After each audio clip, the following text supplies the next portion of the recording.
Folks, let's face it. We've all dealt with bullying throughout all the years of this broadcast. You're even hearing from statements from school that say that we take it very seriously, we follow the laws, we cooperate with investigators, so and so, this and this. Half the time, it's just complete bullshit because, according to parents, they simply say, well, they just sweep under the carpet and they just don't care. Last year, we were focusing on a story about a New Jersey girl who committed suicide in a school bathroom after committed bullying. But what happened was, she was going to run for student body president. And as you're about to hear, more had to be done.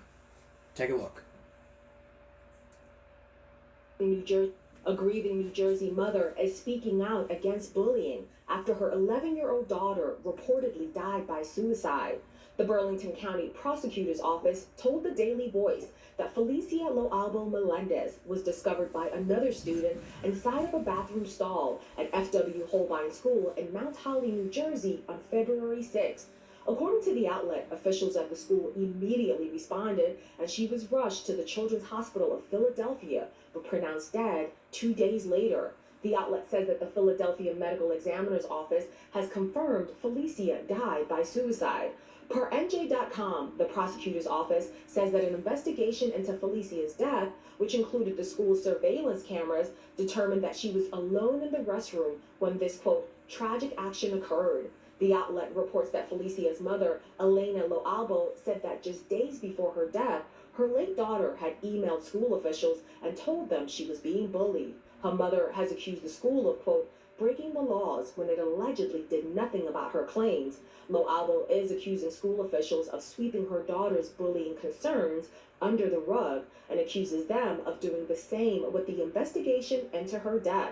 She claims that in one email to the school, Felicia asked to begin a trauma club to serve as a space where students can discuss their traumas and triggers. On Friday, Loalbo wrote in an emotional Facebook post that the school had failed her. She also alleged that, like the school, the sheriff's department is sweeping her daughter's case under the rug. She went on to say that the Burlington County Sheriff's Department is planning on closing the case without completing an investigation and questioning key people or, quote, showing me, the mother, any proof of the allegations.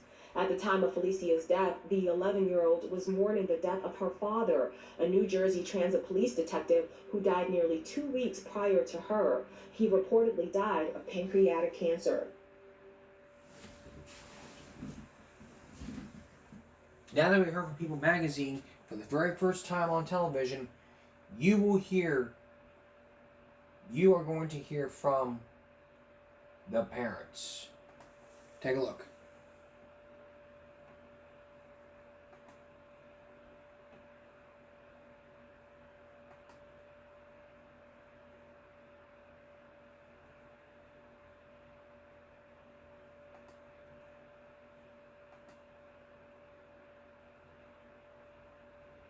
Hello, my fellow Giants. My name is Felicia Loalbo Melendez. That's Felicia Loalbo Melendez giving a speech for class president. 11 years old, a 6th grader. Never, ever, ever be a bully. Never be a bully. Or no one will talk to you. But then I don't want that. That was a voice memo Felicia once left. Her mom, Elena, says Felicia was bullied in person for years, including her last 2 years at F.W. Holbein Middle School in Mount Holly. They called her a furry. She was not a furry.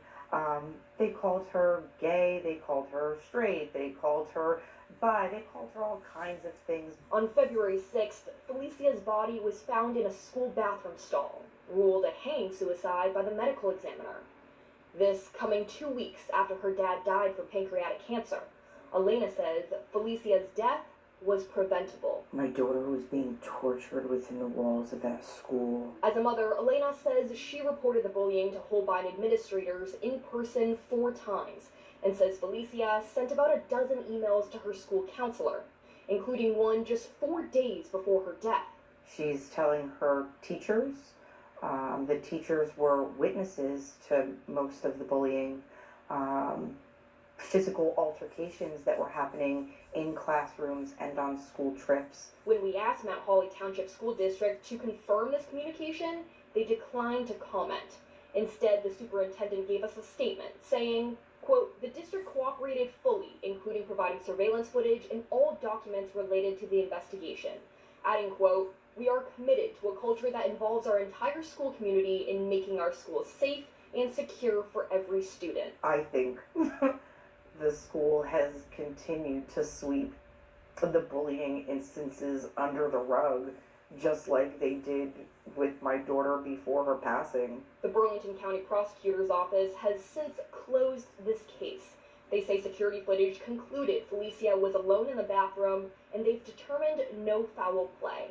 The office tells us, quote, "The investigation has concluded and arrangements will be made in the near future for Ms. Loalbo to be shown the footage." But Elena says that's not enough. She wants the alleged bullies to at least be questioned and considered a potential factor in her daughter's death. My next steps will be so that no other parent has to fight like I do, and no other child ever has to suffer like my daughter has. Elena eventually plans to pursue legal action against Holbein School, but in the meantime, she just hopes something changes. In Mount Holly, Karen Waugh, NBC 10 News. And we hope there are probably some changes. The bottom line here is this: don't let this happen again. Alright, tonight's Throwback Thursday is all about smoke detectors and satanic ritual abuse. Stay with us. Now a throwback to an issue that involves the safety of our homes, the things you treasure most. Did you know there are two types of smoke detectors? And many of you are probably buying the cheaper ones because you don't want to spend $20-$30 on it. Experts may tell you that you really need both of them, and as you're about to see, it could really give you the extra 15 minutes that you need to wake up and get your things. And as we told you last season, a lot of people are going for the cheaper ones because a lot of people don't know until it's too late. Here's Al Diaz.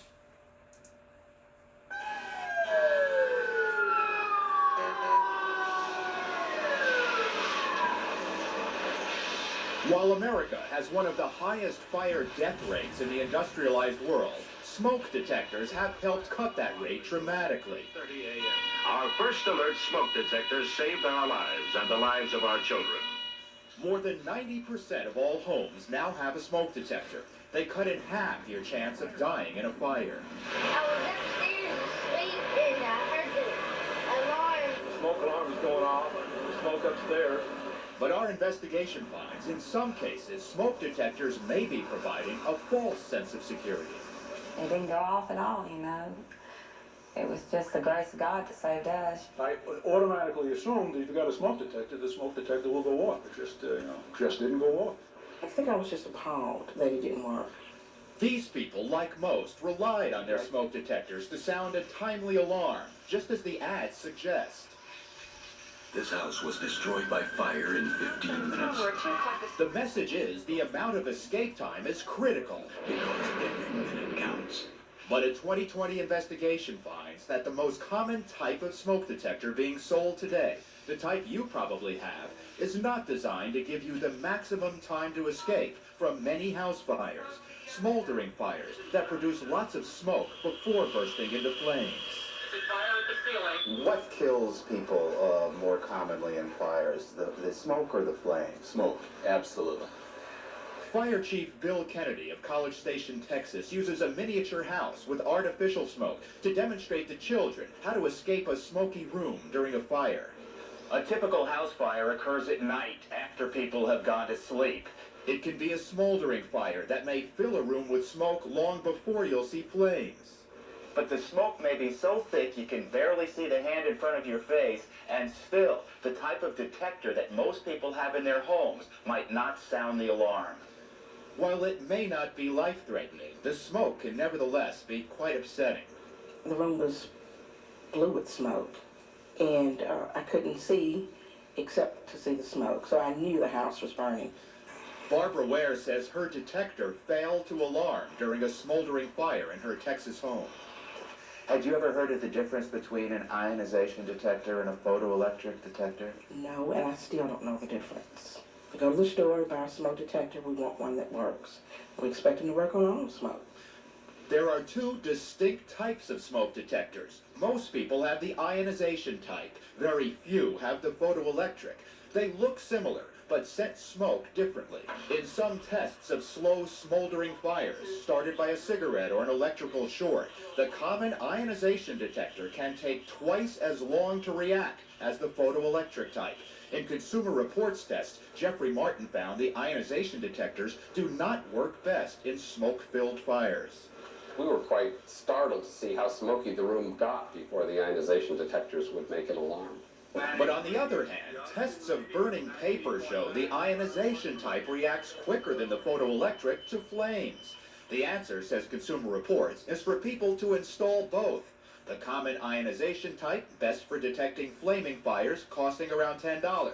And the photoelectric, superior at sensing slow smoldering fires. It costs about $20 and is in short supply. If you have a choice of having two types of detectors and you have only one, it's really in a way like locking your front door and leaving the back door open. These people, like most, had no idea there was a difference in smoke detectors until they say their ionization type detectors didn't respond to smoke and their homes were damaged. How bad was that smoking fire at the time? Real bad. It was real thick.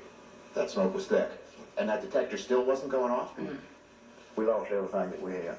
All our memories, it's all gone. It's all burned up.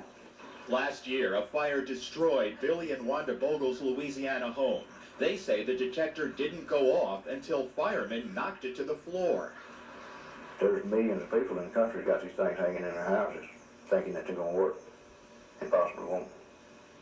Smoldering fires do. Kelly Halligan was told by the manufacturer the smoldering smoke didn't rise to her detector. They wrote, by the time sufficient quantities of smoke finally reach a ceiling-mounted detector, the entire room may be filled with smoke. She doesn't believe that explanation. There's no doubt whatsoever there was smoke to that smoke detector, but it did not react. The detectors they're complaining about were manufactured by BRK Brands and its predecessor. The company makes First Alert, Family Guard, and BRK, which together account for 80% of all smoke detectors sold. First Alert Senior Vice President Gary Lederer says the detectors in question would have gone off had the fires been serious enough. The smoke level, it may appear smoky in the room, but it isn't a life-threatening condition yet. Oh. And it would go off before it became a life-threatening condition. The basic ionization type detector, he says, meets all safety standards and does provide effective early response, even in smoldering fires. An ionization detector is a perfectly adequate detector. It's the least expensive for us, a manufacturer, to offer to a consumer. That protection is adequate to get them out of the building and to save their life. Texas A&M engineering professor Don Russell disagrees. As an expert in smoke detectors, he's testified against the industry. He believes the basic ionization type detector is not always adequate. While they detect some fires very well, and while they may even detect most fires that occur in a home on some time frame, they will not detect certain types of common fires in a home in a timely fashion. Certainly not as well as we know the photoelectric detectors will, those same types of fires. Even First Alert concedes the ionization detectors, the type almost everyone has in their home, are not the fastest at detecting smoldering fires. The photoelectric will sound an alarm sooner than an ionization, but both will sound an alarm in sufficient time to allow you to evacuate the building. How much sooner would the photoelectric sound the alarm in a slow smoldering smoke fire? 15 minutes prior to the ionization detector. Well, I want that extra 15 minutes to go wake up other members of my family, to go make sure everybody's safe, to herd them outside. We have the answer for you. We have a combination unit that has both detection principles in one unit. Clearly, the best smoke detector made is the double system, which contains both an ionization and photoelectric sensor. It sells for about $30. First Alert calls it our top-of-the-line, superior at detecting fast-flaming fires, as well as slow smoldering fires. I think for maximum protection, that is the unit that you should put in. But we went to 14 stores and learned it's difficult to find the dual smoke detectors or even just a photoelectric to go along with the ionization.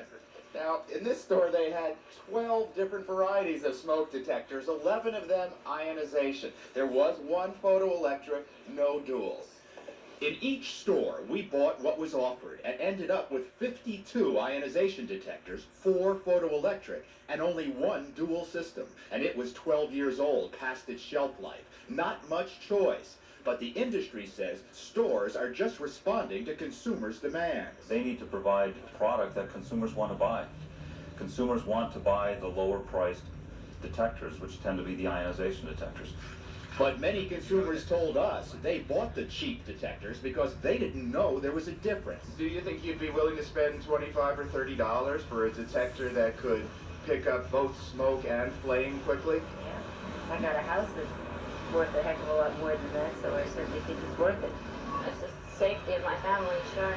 There shouldn't be a $5 model and a $25 model. There should be a model that works.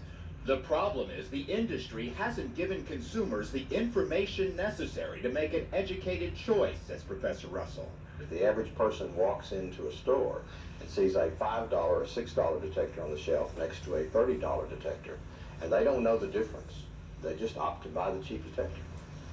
So we need to be better educated. Or the industry needs to protect you by not offering a detector that is inferior to what we can do with technology today. Many consumers can't even tell what they're buying. It doesn't say ionization anywhere on the box of the best-selling detector. You'd have to buy it and look inside to find what type it is. Some smaller manufacturers do label the boxes and provide information explaining the differences of the two types, but not First Alert, the industry giant. Do you attempt to try to explain the difference between photoelectric detectors, ionization detectors, dual detectors? No, we don't. All detectors are very adequate life safety devices. I think if we try to educate the consumer to that degree, we're going to confuse them. Clearly, any smoke detector is better than none. And if you can't find or can't afford a double system or a photoelectric to go along with your ionization, there are things you can do to make sure the detector you have will work. First, test your detector frequently. The industry recommends once a week, especially since a government sampling estimated as many as 1.5 million detectors may have component problems that could cause them to fail. And vacuum the detector sensing chamber once a year because it can accumulate dust and bugs. At the same time, change the batteries.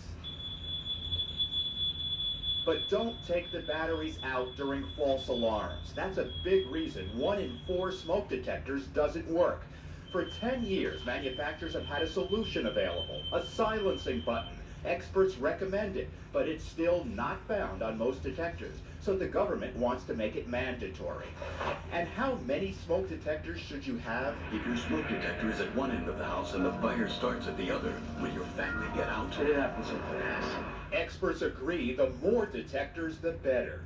A smoke detector on every floor in every bedroom doubles your chances of surviving. Smoke detectors do save lives, and the basic detectors most people have in their homes are good. But could they be even better? If we started from scratch today, we can build a detector that is dramatically better than the one that is generally sold on the market. And we should be doing that. Arnold, since you first reported on this, what's been happening? Well, as a result of our story, I'm happy to say, people went out to the stores in droves and said, I want to buy one of those dual units. The stores then ordered them from First Alert, and First Alert says the sales of those dual detectors have doubled since our report. So what's the bottom line, boys and girls? Get the dual detectors. It's very important. If you don't know the difference, do some homework. You need to have prior knowledge to do research beforehand. So go to your stores that sell these smoke detectors and start asking the consumer. And if you don't know, start Googling it before you buy it. That way you can be better educated, and you can get out, and you can be out of the home, the flaming home, in 30 minutes or less. All right, coming up, satanic ritual abuse. Here you're going to hear some stories from therapists that their patients say they have been sexually abused by their parents. Stay with us. Time for a story all about covens and sacrifices, psychotherapy, even the devil. We're talking about satanic ritual abuse. If you are victims of this and you went to therapy for it, you may have been one of the patients from these doctors that you're about to see. Tonight, as we told you about, and as we told you last season, these ritual abuses really do happen. And parents, and they're often accusing the parents of sexual abuse. But is it really happening? Here's Jay Shadeward.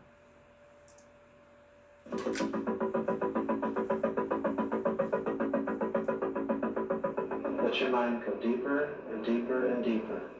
In cadence, slow and reassuring, a therapist leads his patient into her past. Deeper and deeper and deeper. During 2 days of therapy, Vanessa, the name she's asked us to use, will drift through dozens of emotions and personalities. Oh, God. Rosa, what is your job? I'm Dectors. Susie, how old are you? 3. Your name? Rudolph. Vanessa originally sought psychiatric help for depression and eating disorders, but as her therapy continued, she began to remember episodes of sexual abuse at the hands of her father. Those memories then turned into vivid recollections of satanic rituals. It was premeditated and systematic, methodical, fragmenting of our personalities and then using other children and sacrifices to terrorize us. Children were murdered? Mm-hmm. What happened? One time there was a baby there, and they stabbed the baby and killed it, and we all had to drink blood. Though Vanessa's father denies every accusation, and there are no police records to substantiate her claims, her memories seem brutally real. In words and pictures, she has recalled a childhood poisoned with physical, sexual, and psychological abuse. How did you know it was true? How did you know the memory was true? I became the little girl who observed that. That's who I became during that memory, and I was terrified. And I'm not making that up. Vanessa's story would be chilling even if it was the rare memory of a single person, but it's not.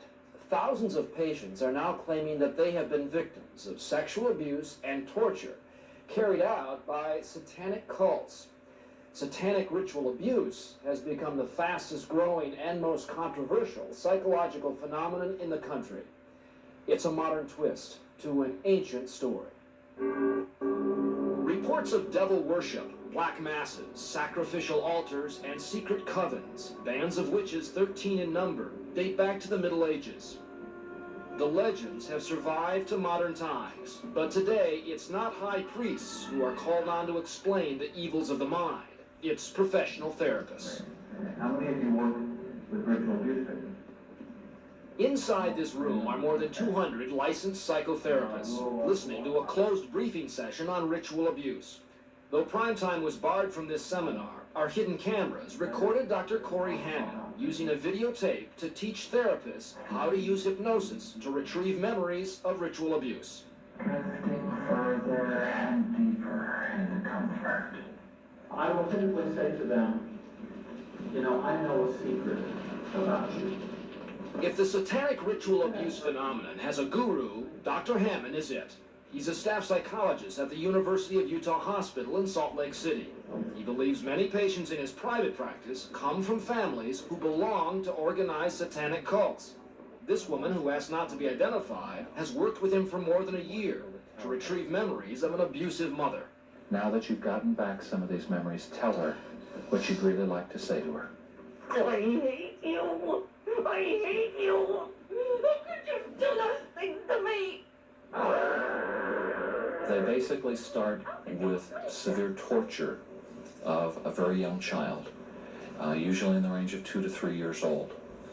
The strategy is to make them highly dissociative and divide the mind so that they purposefully create multiple personalities. By abusing the child splits into several personalities. Yes. How widespread are we talking? At least tens of thousands of victims, probably hundreds of thousands. Remember the memory. Remember the memory of what they did with her. You know what's coming up. Coming up is Christmas. Gotta get ready for Satan. No, I don't want. They will create a part who may be there to do sacrifices, to kill other people, to do child sacrifices. When you use the word they, who are you talking about? Well, I wish we knew who they were. But going back to the concept that we're not responsible for our own thoughts and feelings and behaviors, but we are possessed. After nearly 20 years in private psychiatric practice, Dr. George Ganaway says he has yet to see a single patient whose report of ritual abuse is true. What's happening, he says, is ritual abuse therapy is turning into a cottage industry for his profession. Insurance claims for psychiatric treatment linked to the diagnosis have jumped as much as 50% in just the last year.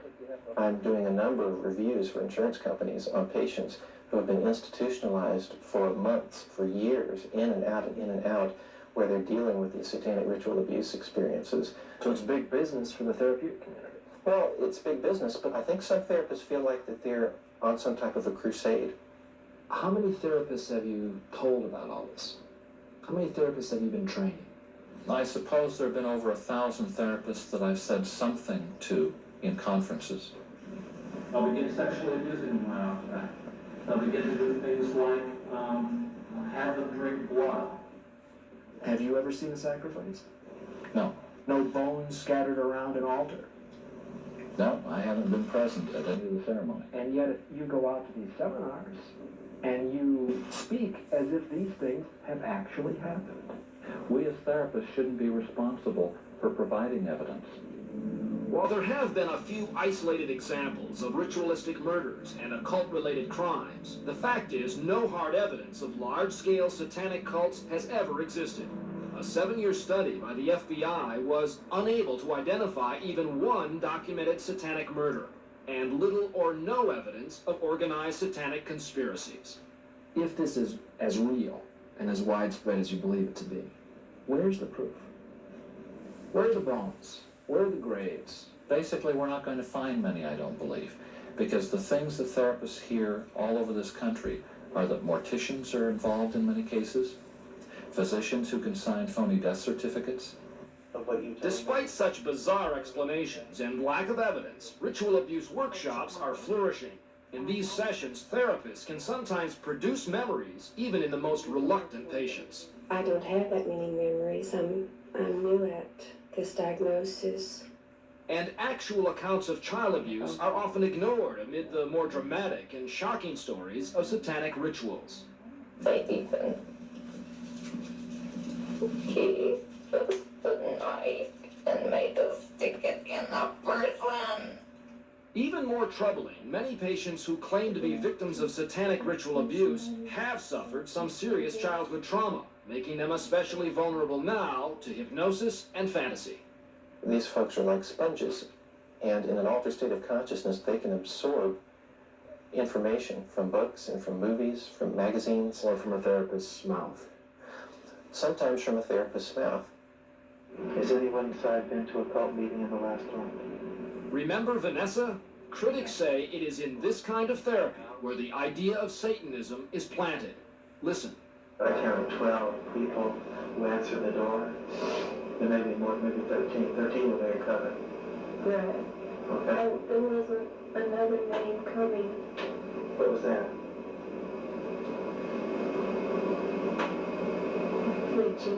Regina. And that would make 13? By my count. That's a cover, right? No, there's other voice in there that just keeps saying they wish I'd shut up and stop making all this stuff up. If Vanessa has doubts, her therapist, Randy Noblett, still presses ahead, using an assortment of mysterious code words. Priority level. He's looking for a response. Priority level. For example, what kind of reaction? If their eyes roll up and their eyes flutter, and then an altered personality comes out behaving like a robot, Then you know you're on the trail to ritual abuse. Well, I don't know of any other way to account for it. Hello, Satan. Hello, Satan. Hi. Hi, how are you? Pretty good. You called up a lot of personalities. Yeah. On Vanessa. Yeah. You called up Satan. Right. He pretty easy to talk to? Vanessa Satan seemed like a pretty friendly guy to me. Hate to be so blunt about it, but some of these therapists may be as sick as their patients. Well, the question is, who is hoaxing who? That question is now at the heart of a bitter feud brewing among patients, their families, and the therapeutic community. Because increasingly, people who, while undergoing therapy, recounted bizarre stories of ritual abuse, now say it was never true. I thought I saw my father doing things to me.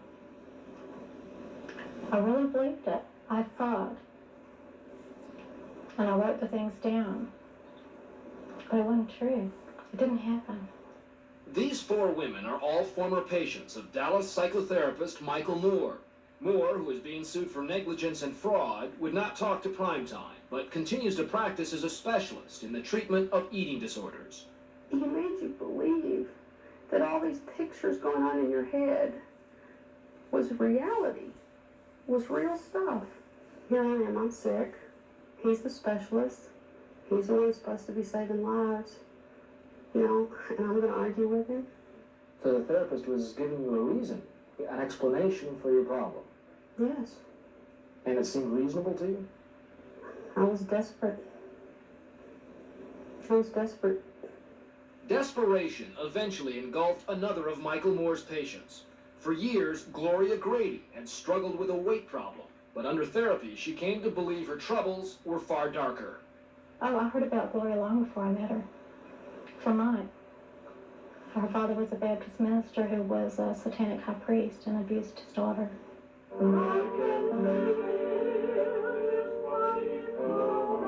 Lee Grady is not a satanic priest. He's a small-town Texas preacher. His wife, Jean, is not a child abuser. She's a Bible teacher. But 5 years ago, their daughter sent them a letter accusing them of sexually abusing her in satanic rituals. She said that we pretended pretended to be the perfect family, and that she was removing herself from our family unit. Had you ever abused her? No. Stunned at the accusation, the Gradys tried to speak with their daughter, but instead she took them to court, claiming her parents were Satanists. I mean, the things she described, she gave birth to several children, and in some of whom were aborted, and the fetus is then eaten ceremonially. You're sitting in the courtroom listening Yes. to these accusations. Yes. This is your daughter. Yes. What went through your mind? Disbelief. Disgust. Though the Gradys were found innocent, they have not seen their daughter for more than 2 years now. But they believe her whereabouts are known by Michael Moore, who they are suing for slander. Our nation is going through a love affair with psychotherapy. And please forgive the phraseology here, but I feel it. They have emotionally and mentally raped our daughter. Though Primetime was unable to talk to Gloria Grady, we did try to have a few words with Michael Moore. Mr. Moore? Hi, I'm Jay Shabler with Primetime Live.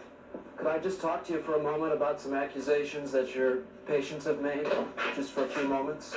Sure. Can we just talk just for a few moments? These are pretty serious allegations. Could you tell us a little bit about Gloria Grady? Do you know where she is? I've had other mothers come and say, I don't see how this could happen. My daughter and I are very close. Gloria Jean and I were very close. I don't understand how it could happen either. And I miss her. I miss my daughter. At night, our front bedroom window up there, when it starts getting dark, we turn that light on, and that light is left on up there for her.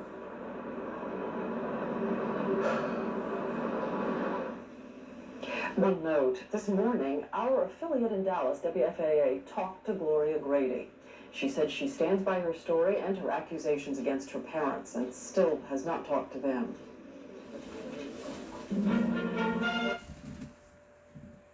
No one's probably talking. We'll never know then.